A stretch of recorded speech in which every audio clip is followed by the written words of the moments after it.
Rev it up and welcome to Cars Yeah, show number 2230. Buckle up and be prepared to be inspired.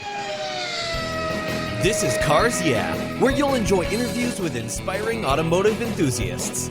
Mark Green is here to provide you with a fuel injection of automotive inspiration. So get in, sit down, buckle up, and get ready for a wild ride here on Cars Yeah.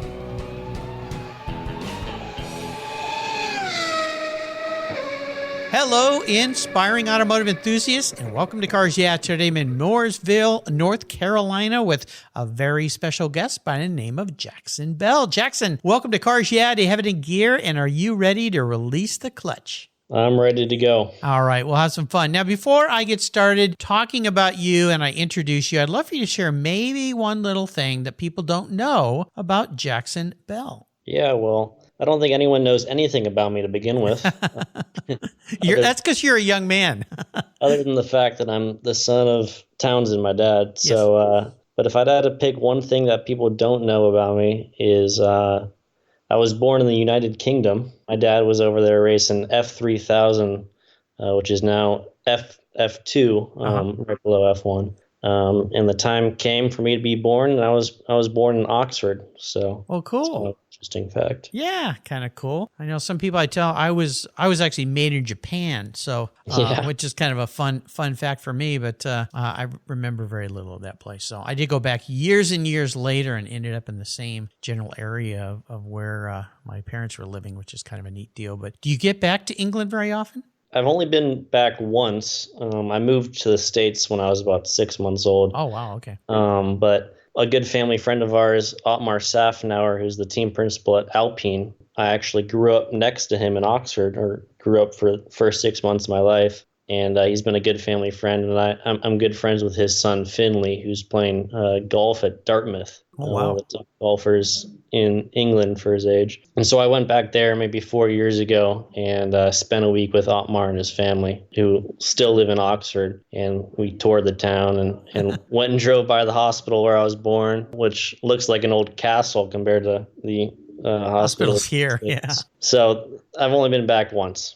Well, no doubt you'll get back again and again as your career ramps up and you do more and more driving and hopefully driving all over the place, a lot like your dad did. So that's pretty cool. Well, let me give you a proper introduction. Jaxon Bell is 19 years old with a thirst to go racing. He grew up watching his father, as he mentioned, Townsend Bell, who's been a guest here on Cars Yeah, raced in 10 Indy 500s and multiple endurance races, including the Rolex 24 and the 24-hour of Le Mans. Jaxon graduated high school in 2021, so he's a recent graduate, and spent the summer with his family before leaving for North Carolina, where he is today, where he landed a job with the NASCAR Truck Series team as an intern and mechanic. Having a passion for racing since he was a toddler, he started his racing career in the Skip Barber Racing Series. That's where I got my racing license. There you go. I think you're going to go a lot further than I ever did. In the first part of this past December, he ran his first race in a Formula 4 car at the Circuit of the Americas, where he earned a podium finish in each of his 2 races.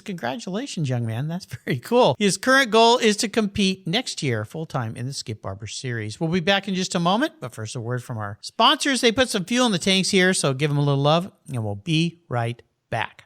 I've enjoyed the quality and variety of Lloyd's floor mats for decades now, and I'm super excited to report that Lloyd's Mat Store is now part of the Covercraft family of products. Car care that protects the things that move you. Lloyd's floor mats are the ultimate in quality and fit with carpet mats, all-weather mats, velour techs, Berber, classic loop carpet, and they're proudly made in the USA. They're designed and sewn with the highest of quality and offer custom fitment for almost any vehicle. There's a wide variety of styles, fabrics, and colors to choose from, and hundreds of licensed logos as well. Protect your vehicle's factory carpets from moisture, dirt, mud, snow, slush, anything that Mother Nature can throw your way. All of your options are quality made, easy to clean, they secure to the floor, and they look oh so good. Check out Lloyd's Mat Store for a wide variety of styles, colors, and options for your vehicle today. And I've got a special deal for you. If you use the code CARSYEAH, CARSYEAH at LloydsMatStore.com, you'll get $10 off. Just use the code CARSYEAH at LLOYD.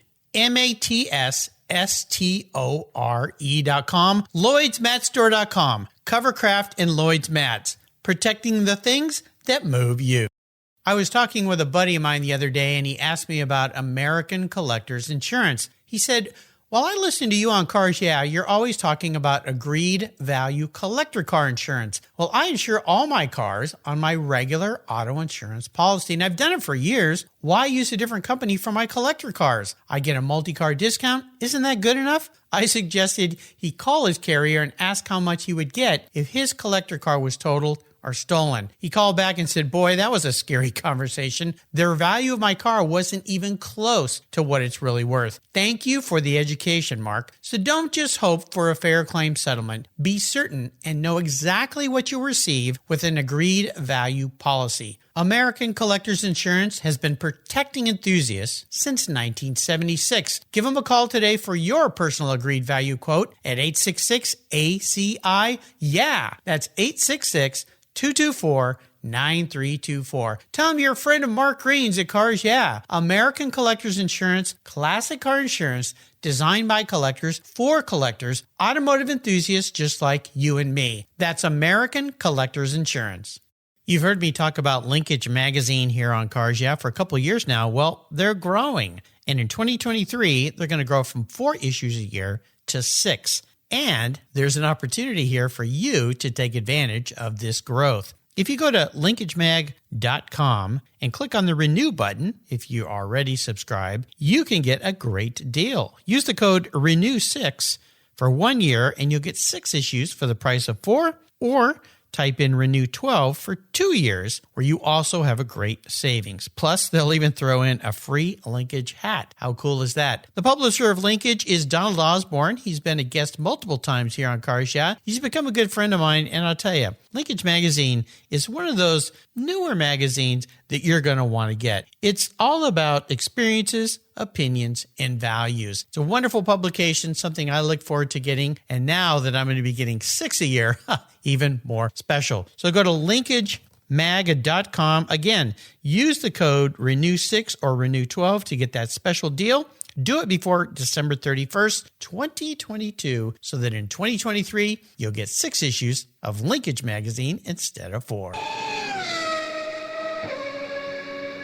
So Jaxon, we're back. So we're going to dive a little deeper into the corner, and I want to go back a little bit in time. Growing up with a dad who's Townsend Bell, who's been in the racing world, raced, commentator for sports. I mean, everybody knows who he is. No doubt, did that have a big play on this passion that you acquired as a young kid and what's led you to where you are today to want to go racing? 100%. My whole family, my dad, of course, but my mom's dad as well, was in the PR and marketing side of Formula One. So it was I was surrounded by it from a very young age. One of my earliest memories is watching Formula One races with my grandfather. It must have been 2004. I was a big Fernando Alonso fan. I was really little. I was 1 or 2 years old, but I can remember that blue and yellow Renault scheme of Alonso's. It for sure ingrained a passion in me from a young age, just watching my dad compete at a very high level at Indianapolis, and just being around the sport, and it for sure helped fuel a passion that I have today. Did you do any kart racing when you were younger? So the funny thing is, I never really did any actual kart races. I'd always have my birthday at K1 Speed and all those indoor karting tracks. But me and my parents collectively never really made the commitment to pursue professional karting like you see all the young kids doing today. I spent plenty of hours out running test sessions and practice sessions out at Auto Club Speedway in California with Phil Giebler, who has a karting team out there. But I never actually competed in any races on any level in go-karts. Well, this is unique, and I'd love to learn a little bit more about your decision process after graduation to head off to North Carolina and grab up a job in the NASCAR Truck Series. You're doing internship, mechanic work there. What's your focus, your train of path here as you start to get into racing, and starting with Skip Barber? But why NASCAR Truck Series? Why'd you pick that? Yeah, it's hard to imagine that after growing up on the coast of California that I'd end up working for a NASCAR truck team in Mooresville. I'm scratching my head a little bit going, this is interesting. Yeah. Well, as high school came to a close, I was kind of looking around, and I never really had any plan to continue my schooling after high school. My dad dropped out of UCSB his junior year of college, never graduated. My mom didn't go to college to pursue a acting career. I was never pushed to go to college after high school, and so my plan was to kind of get my start in the workforce and kind of pursue maybe a passion that I had. And I always had a love for racing, so the only place to be, at least there's a few places to be, but the main place to be if you want to work in racing is Mooresville, North Carolina. It's Mooresville and Indianapolis, and Charlotte sounded like a better place to live than Indianapolis year round. So I packed up my Volkswagen GTI and drove across the country and slept on Myatt Snyder's couch for 3 months. The son of Marty Snyder. He's a good family friend. Nice guy to give you some free lodging there as you started to settle your roots down. Yeah, so I slept on his couch for a little while. It was I think it's a 4-bedroom house, and I was the 5th person. Uh-oh. You got there one guy too late. Yeah, but it was perfect for me because everyone who lived in the house were racing drivers, and so I was surrounding myself with the people in the industry that I wanted to work in.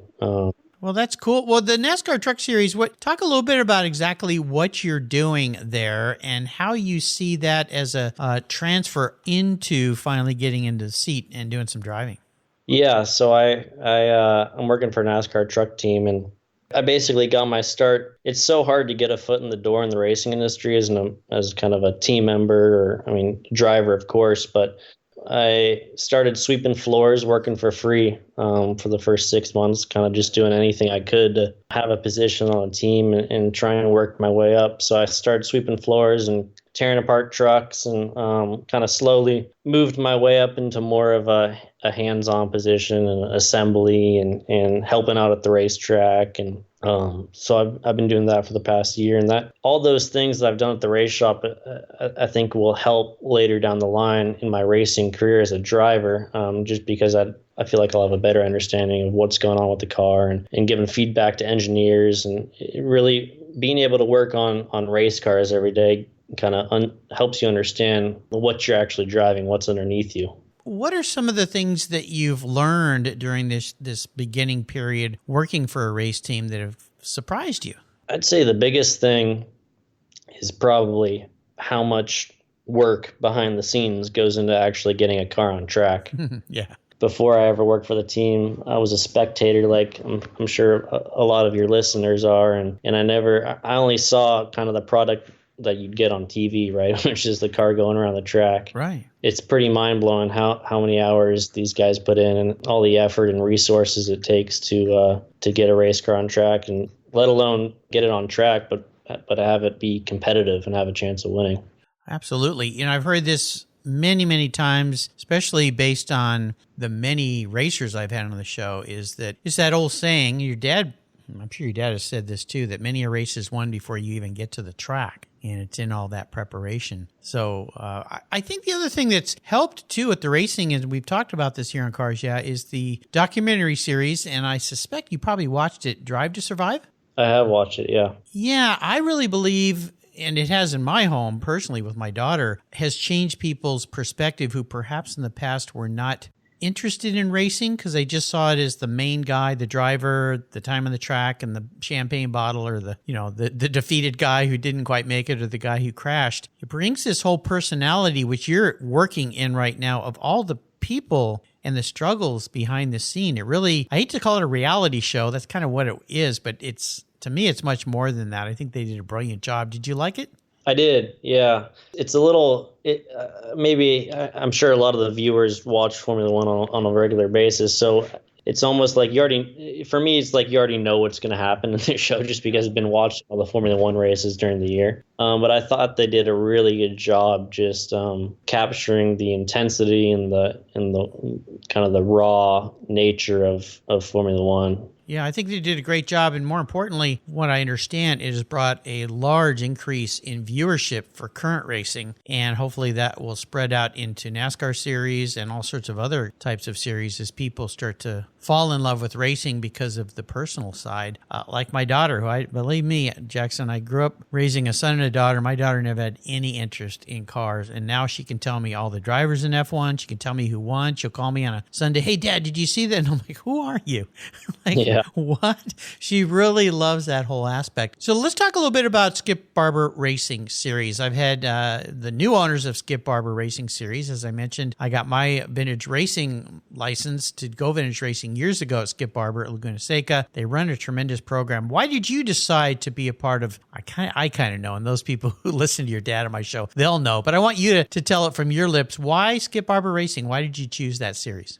Yeah, Skip Barber's, I mean, it's a part of my family, of course, with my dad's history there. A few months ago when I was deciding to begin this journey of trying to become a racing driver, I was looking around at the different schools that were available, Lucas Oil School or Bertel Roos or Skip Barber, and it was really tough not to choose Skip Barber just because of the reputation they have and the the resume of drivers that they've had go to their school and then go on to do great things in the sport. Quite frankly, it was an easy decision just because, like I said, my dad went there. He has a history with the school, and it seemed like the right fit.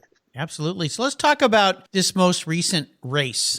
You ran at the Circuit of the Americas. Great track. Did you like the track? Yeah, I did. I love the track. I've driven Circuit of the Americas, Laguna Seca, Lime Rock. Three, in my opinion, some of the top tracks in the country, not in possibly the world. So Circuit of Americas is definitely up there in terms of track quality. So let's talk about the car that you're driving. What is this Formula 4 car? Can you describe it to listeners, some kind of a relationship of this kind of car to other race cars?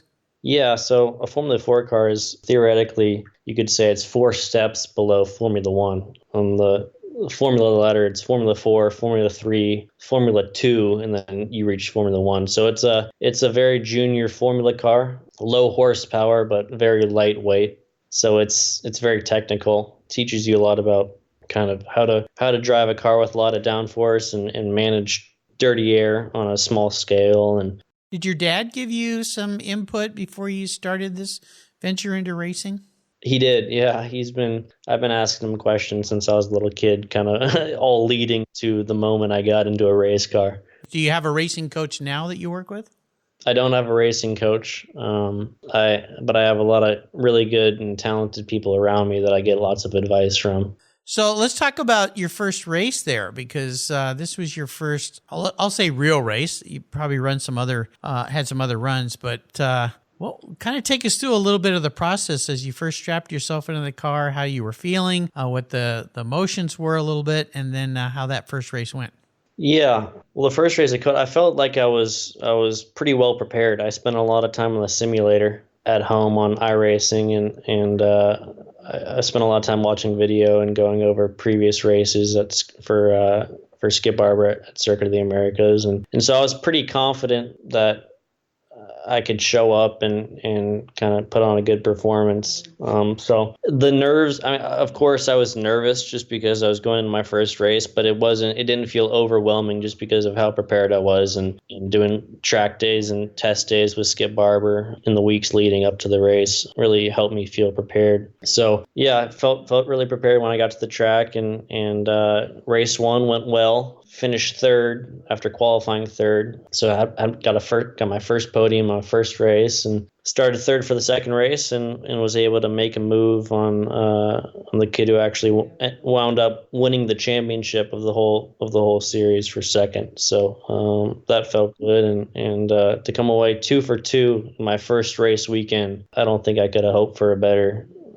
outcome. Congratulations. That's very cool. So let's look ahead to the new year, because we're almost into the new year. What are you going to be doing?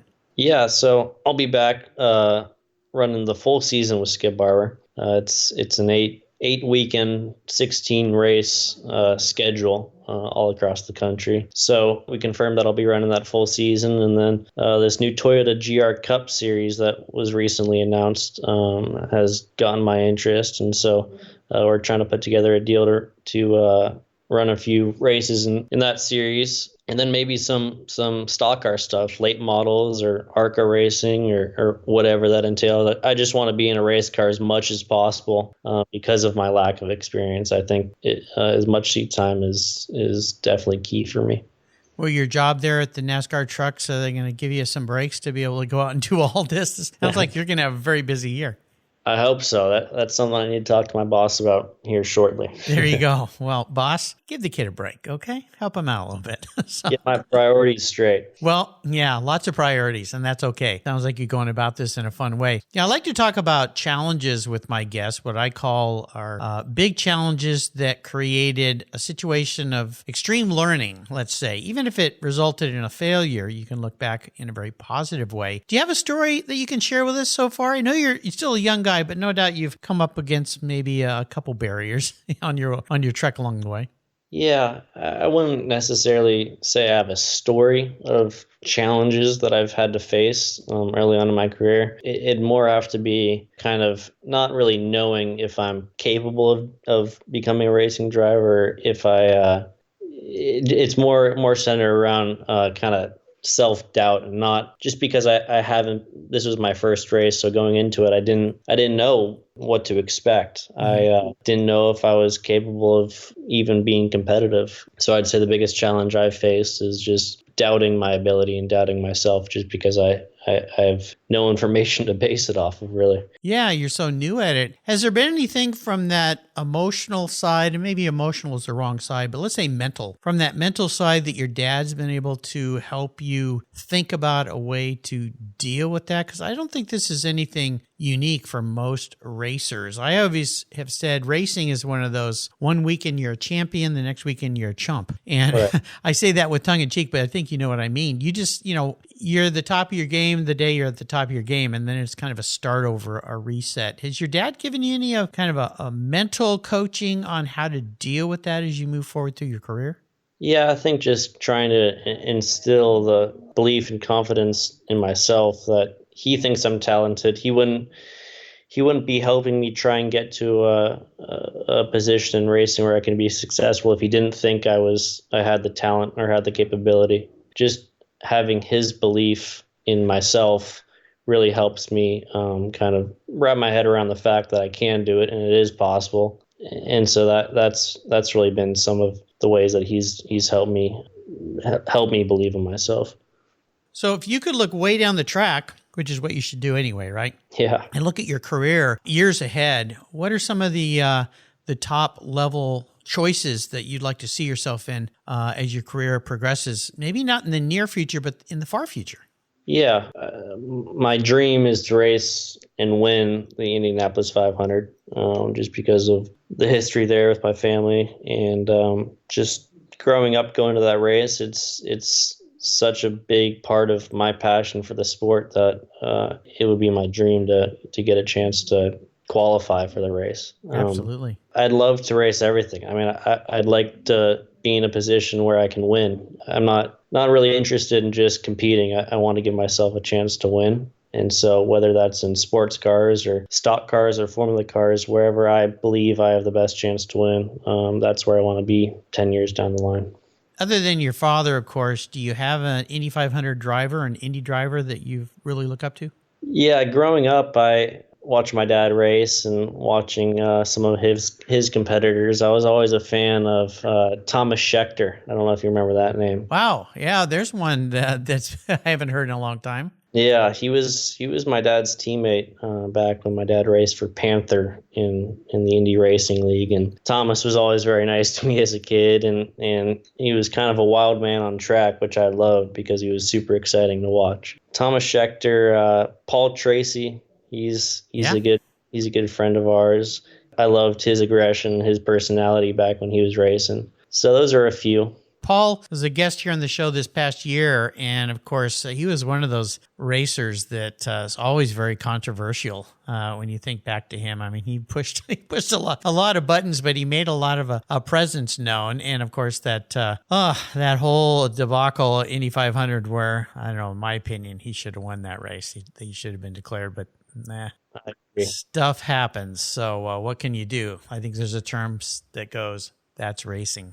So Yeah. unfortunately, he fell fate to that. So let's talk about special vehicles in your life. This could be the race car you just got in, or it could be a car that's special to you, or could be a car that you remember from the past that your dad's associated with that really stands out. Take us on a little ride here. Well, I've only owned one street car in my life, and that's a Volkswagen GTI, Nice. I like those. which is a great car.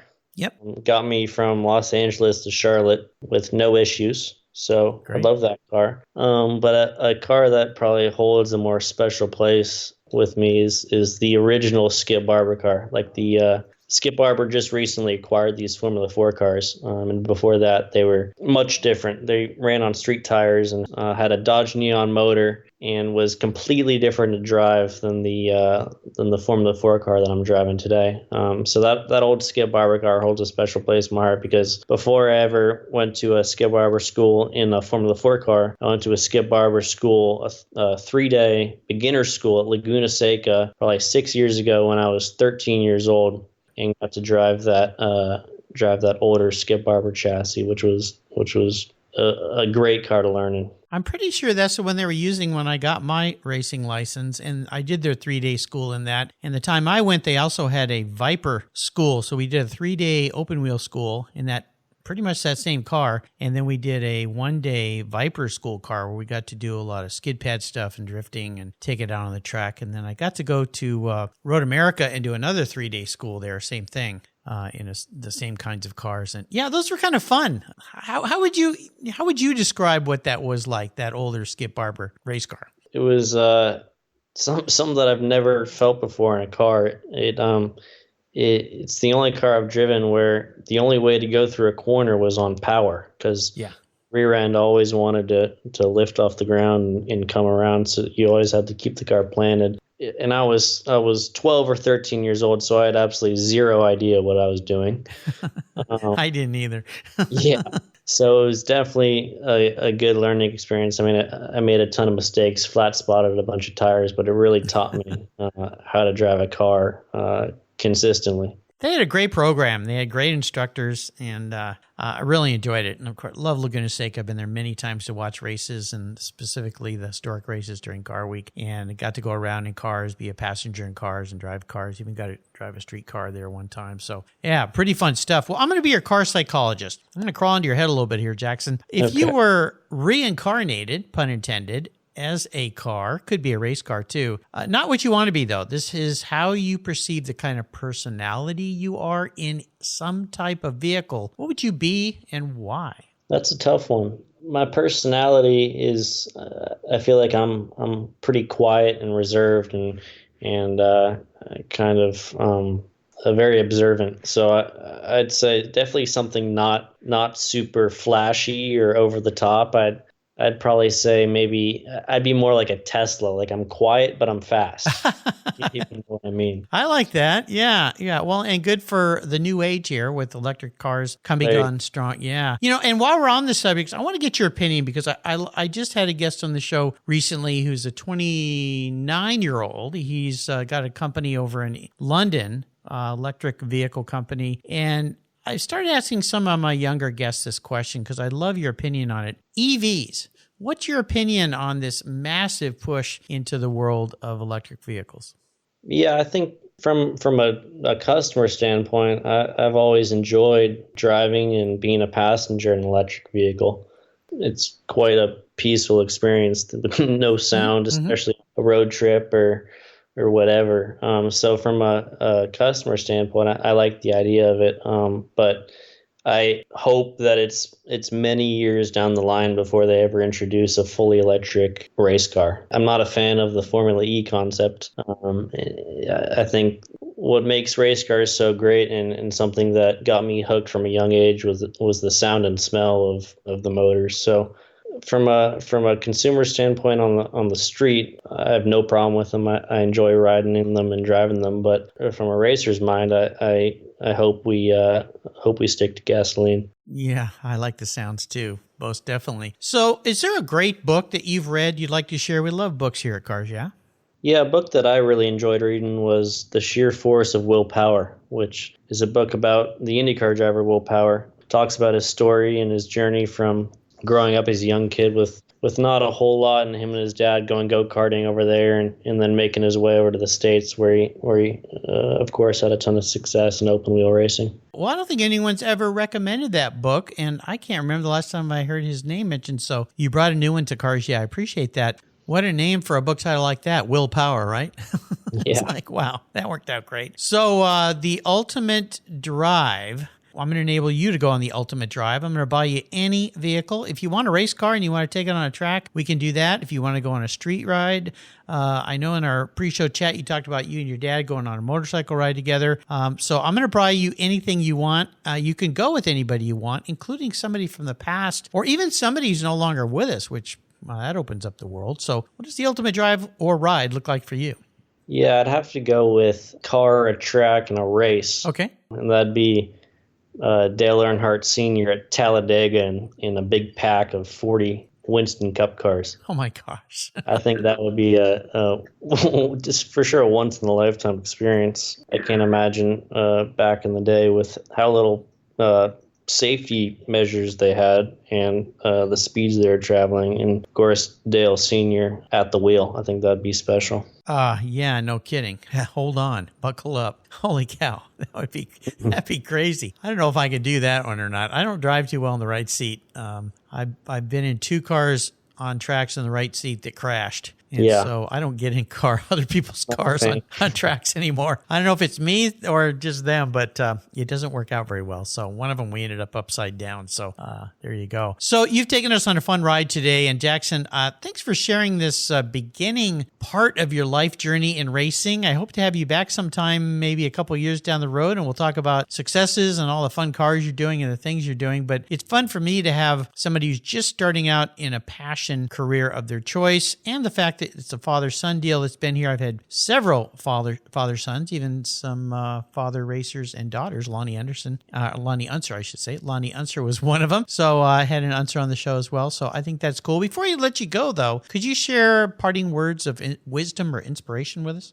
Yeah, I'd say if there's any aspiring drivers out there that are maybe on the older spectrum, like myself, I'm 19, but it feels like I'm getting a late start in this career path. So I'd say if you feel like it's too late to start a career in racing or start a career in any sport, but especially racing, I'd say it's never too late, just because there's so many different paths you can take. You don't have to be a Formula One champion. You can do local club racing, but I'd encourage anyone who's ever thought about beginning a career in racing just to go for it. Yeah, absolutely. Get out there and have some fun. How can people follow you, Jaxon? Yeah, so social media, Instagram, Twitter, it's just my name, Jaxon Bell.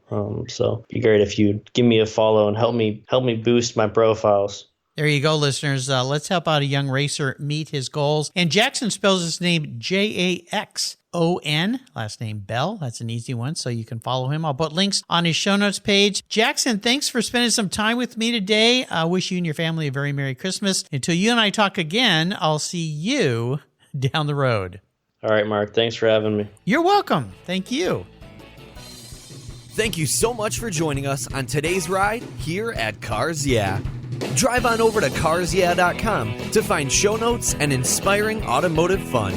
Download your free copy of Filler Up, a fun book filled with gorgeous photographs of fuel filler fun, including quotes from more inspiring automotive enthusiasts. Download your copy today, and we'll see you next time on Cars Yeah.